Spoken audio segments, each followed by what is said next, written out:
Huling bike mga kap.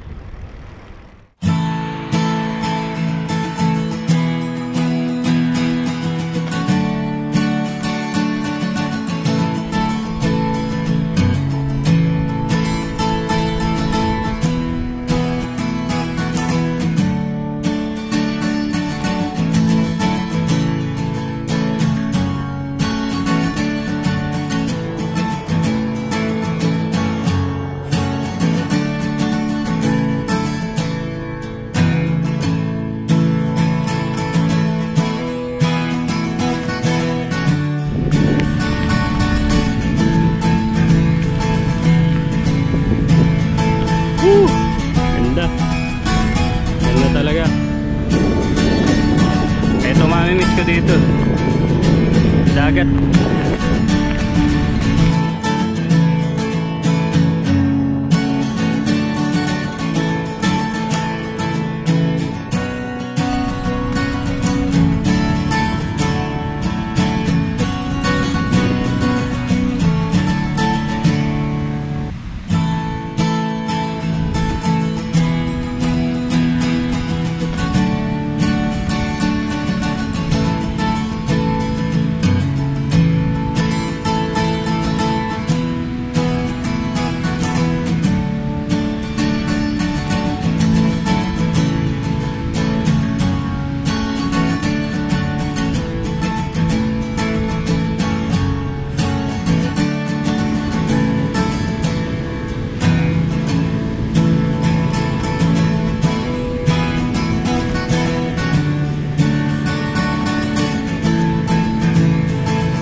Sobrang ganda mga kap.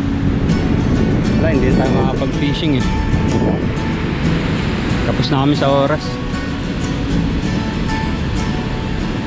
Kailangan na umuwi.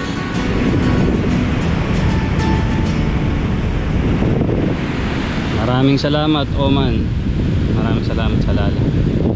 Napakaganda mong lugar. Sana ma-discover pa to ng buong mundo.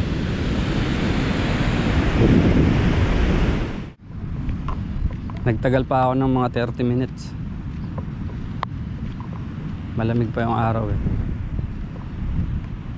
Napakapayapa talaga dito. Huling gamit ko na ng bike. Bukas kasi may lakad kami. Tapos may bibili na kasi nito sa hapon. So sana kuhanin niya. Kabayan din natin. So ayan, si Java. Yan ang nakasama natin dito na buong pagstay natin dito. Nilinis ko na nga ito kahapon eh. Hindi ko na sana gagamitin. Kaya lang kailangan makapunta muna ako dito sa dagat sa huling beses. O bukas magmimit kami. Paalam na Java.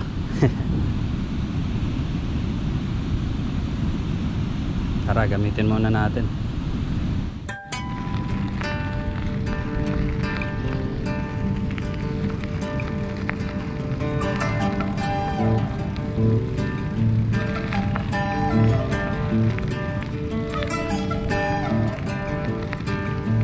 Mga mansyon na to, akala mo hindi mo makikita sa totoong buhay. Palasyo talaga to. Parang sa pelikula lang.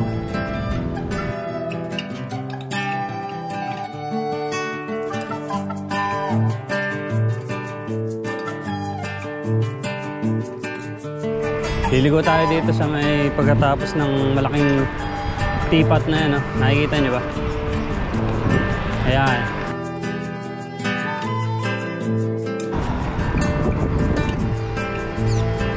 Meron ditong parang kanal eh, kasya yung bike.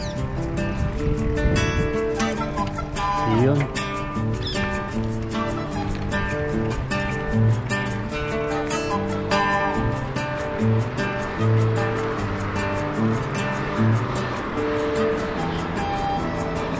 Ayoko masyadong magbike ngayon ng malayo. Kaya dito lang tayo, ikot lang tayo sa may malapit sa amin. Dagat lang, saka doon sa park. Okay na yun. Tapos maglalakad-lakad lang ako dun. Ganun ang ginagawa ko dito.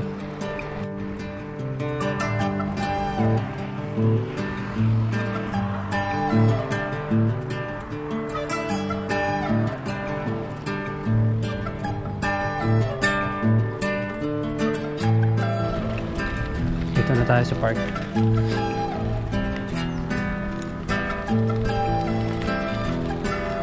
Wala ring tao.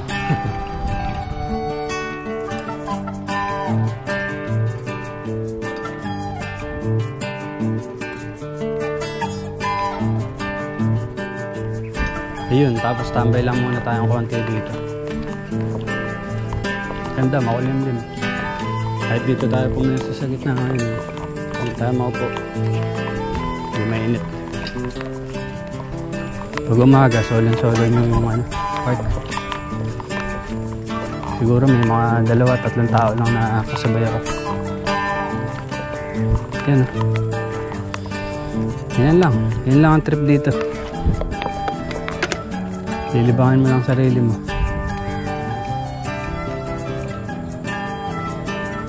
Tama-tama, may dala akong kape.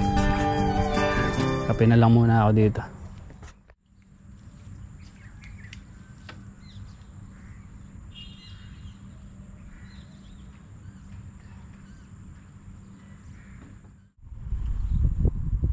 So yun mga kap, quick ride lang talaga tayo para magamit pa natin to sa uling beses si Java, tsaka para makagawa pa tayo ng last memory sa kanya. Ayan. Maraming salamat sa pagsama. Payapang araw mga kap. Taga Batangas oh. Sana nakabili na itong ano. Thank you sir.